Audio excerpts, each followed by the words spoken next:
No estado de São Paulo, Lula perde para todo mundo no segundo turno. Isso aqui é uma excelente notícia, porque reforça um cenário mais ou menos visto lá em 2022, só que com alguns pontos extra, com algumas vantagens, vamos dizer assim, para a direita no Brasil em 2026. A gente tem que levar em consideração que o Bolsonaro não é mais o presidente da República há um tempo, o cara está praticamente incomunicável, isolado do mundo e ainda assim dá um banho no Lula nas pesquisas eleitorais. Importante frisar, mas não só isso. Mesmo a Michele Bolsonaro, que não está em franca campanha como o Lula já está, consegue vencer o Molusco, né? E o Tarcísio de Freitas, nada de braçada na comparação com o Lula no estado de São Paulo. Isso aqui é muito importante. São Paulo, principalmente a grande São Paulo, foi de extrema importância na vitória do Lula em 2022. Qualquer virada para a direita nesse cenário representa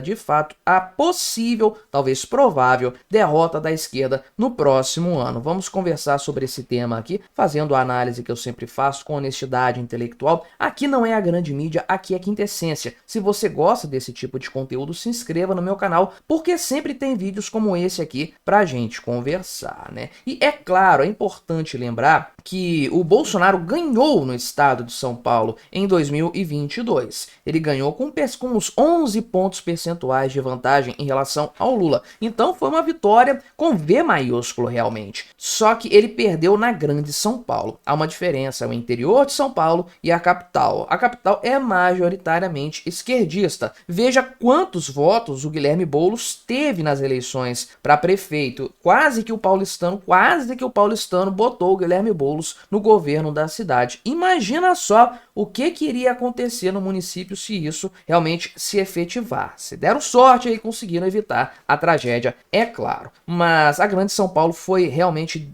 decisiva para o Lula. Tem muitos votos ali, milhões de votos realmente. E o Lula teve uma vantagem expressiva em relação ao Bolsonaro, que contou muito no final das contas lá em 2022. Só que eu também já fiz vídeo aqui no canal mostrando que o cenário hoje na grande São Paulo é totalmente diferente. O Lula está enfraquecido na grande São Paulo, não vai repetir, aliás, o cenário que ele conseguiu lá em 2022, tal como vai acontecer na Bahia também, muito provavelmente, se as pesquisas refletirem a realidade de daqui a um ano. Lembre-se, pesquisa reflete o hoje, não o amanhã. Mas o que diz essa pesquisa aqui, Paraná Pesquisas, para o estado de São Paulo? Tem sido feitas pesquisas para vários estados, inclusive mostrando a direita muito mais forte do que a esquerda, para os governos estaduais também. É um problema seríssimo para o PT isso aí, e bom para o Brasil, portanto, muita gente acordando, muita gente abrindo o olho. Mas o que dizem essas pesquisas aqui a respeito do estado de São Paulo? Então veja aqui a disputa contra os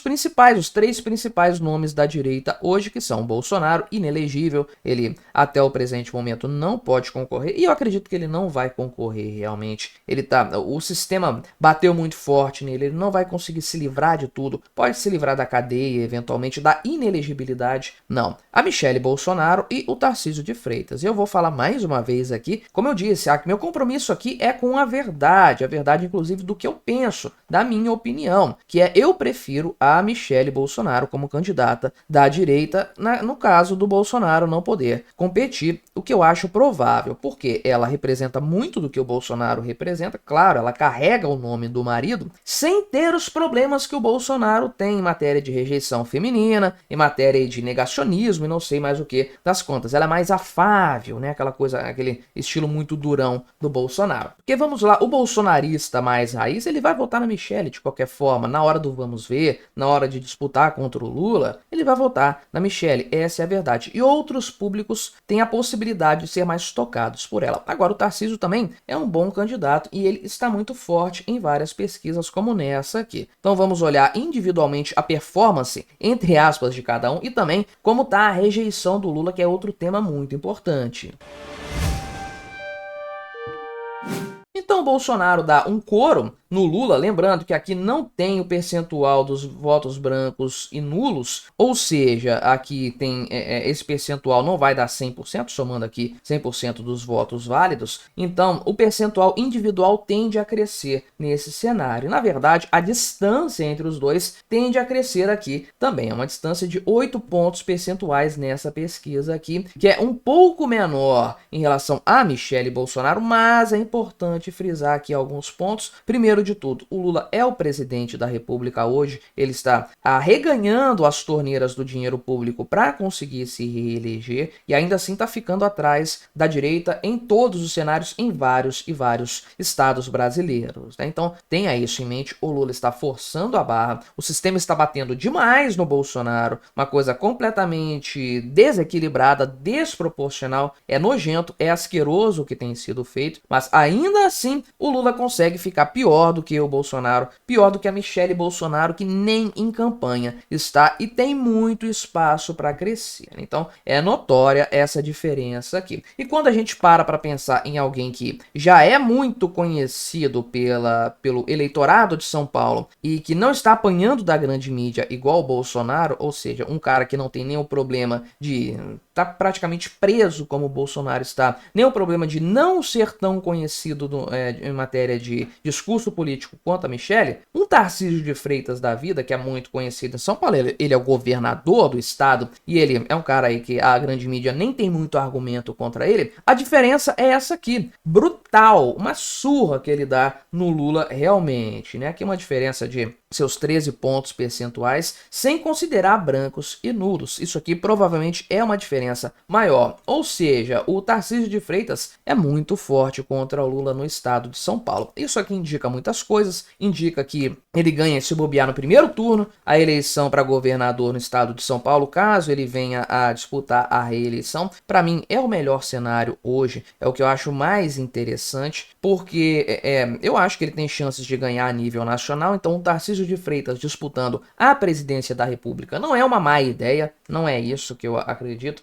Ele parece o PSDB, o Teatro das Tesouras.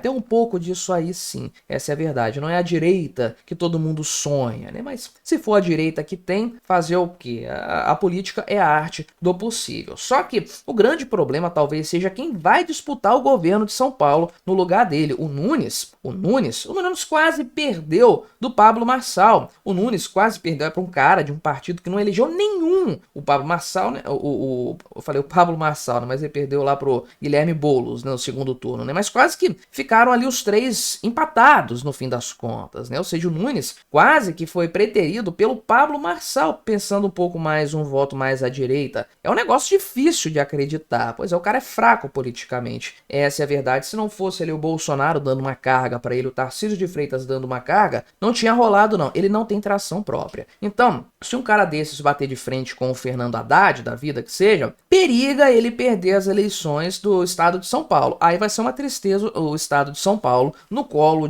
do PT ou no colo de um Alckmin que seja, de alguém do PSB, o Márcio França, que quer que seja aí. Então é importante manter o estado de São Paulo também. É fundamental que isso aconteça, assim como é importante ter a direita lá em Minas Gerais, continuar tendo a direita em Minas Gerais. Agora, qual que é a desaprovação do Lula no estado de São Paulo para manter dentro dessa pesquisa aqui? Só 40% da população acredita que a gestão dele é péssima, gestão péssima, 40%. Isso aqui é um índice de rejeição grosseiro, grotesco, bizarro, quase sem precedentes na história recente aí, pelo menos do estado de São Paulo, né? Quem acha uma gestão ótima ou boa, 27%. Olha a fraqueza do Lula de maneira geral. Ou seja, né, você tem aqui praticamente metade da população tendo uma nota negativa a respeito do Lula e um quarto da população tendo uma nota positiva. O cara realmente está muito aqui, né, entre aprovação e desaprovação, 58% de desaprovação contra 38% de aprovação. O Lula está extremamente enfraquecido no estado de São Paulo. E a boa notícia é que não é só em São Paulo, é na Bahia,